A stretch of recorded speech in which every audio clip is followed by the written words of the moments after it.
लाडक्या लालबागच्या राजाला दरवर्षी आकर्षक आरास केली जाते। लालबागच्या राजाची आरास हा नेहमीच कुतूहलाचा विषय असतो। यंदा लालबागच्या राजाला घुबडाचं सिंहासन बनवल्यानं गणेश भक्तांमध्ये शुभ अशुभाची चर्चा सुरू आहे। पाहूया याबाबतचा हा रिपोर्ट।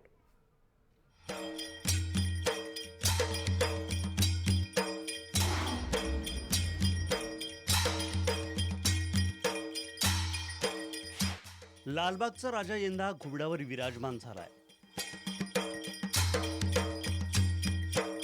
समाजात घुबडाकडे पाहण्याचा दृष्टिकोन नकारात्मक आहे। घरावर घुबड जर बसलं तर घरावर आपत्ती कोसळते असं मानलं जातं। पण खरं तर प्लेग सारख्या रोगांपासून मानव प्राण्यांचं रक्षण करण्यासाठी आणि शेतामधील धान्य वाचवण्यासाठी हा महत्त्वाचा पक्षी मानला जातो। त्यामुळे घुबडाकडे पाहण्याचा दृष्टिकोन आता बदलण्याची गरज आहे। बाप्पाच्या सिंहासनामध्ये ऑलवेज चेंज करत असतो। गेल्या वर्षी तुम्ही बघितलं असाल तर आम्ही विठ्ठलरूपी प्रभाव केली होती। यावर्षी आम्ही घुबड जे लक्ष्मीचं वाहन आहे तर ते एक आम्ही त्याच्यावरती एक नवीन सेवा केलेली आहे। म्हणजे ते तुम्ही घुबडरूपी जे सिंहासन आहे ते बघू शकता। आसनाला पण घुबडाचं रूप दिलेलं आहे आणि प्रभावही घुबडाच्या आकारामध्ये केलेली आहे। तेच म्हणेल की पृथ्वीतलावरील कुठलाही जीवजंतू जेवढे काही क्रिएचर्स असतील हे कधीच अपशकुनी नसतात आणि किंबहुना मनुष्य प्राण्यांनी तरी असं काही कोणाला मानू नये। आणि ह्या जगामध्ये सर्वच सारखे आहेत। कुठलाही प्राणी असो किंवा पक्षी असो हा काही अपशकुनी नसतो। त्यामुळे जरी कोणाचे जरी असे काही संभ्रम असतील तर कृपया या दृष्टीने आपण जर एक सकारात्मक विचार केला तर घुबड देखील आपल्याला सकारात्मकच भावना निर्माण करेल आपल्या श्रद्धेच्या ठिकाणी, असं मलाही वाटतं।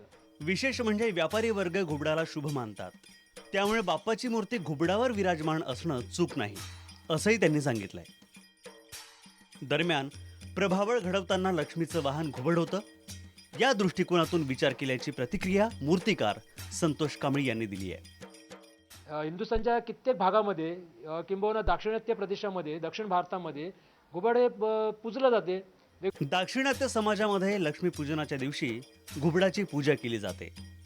त्यामुळे घुबड हा पक्षी अशुभ नसल्याचं सिद्ध होतं असं कांबळींचं म्हणणं आहे। विघ्नहर्त्याचं स्वागत जोमानं होऊ दे, तोच तारणकर्ता विश्वविनायक या जगाचा पोशिंदा। मग त्याला घुबडावर जरी बसवलं तरी सर्व काही मंगलमयच होणार। प्रणित मोरेसह ब्युरो रिपोर्ट, जय महाराष्ट्र, मुंबई।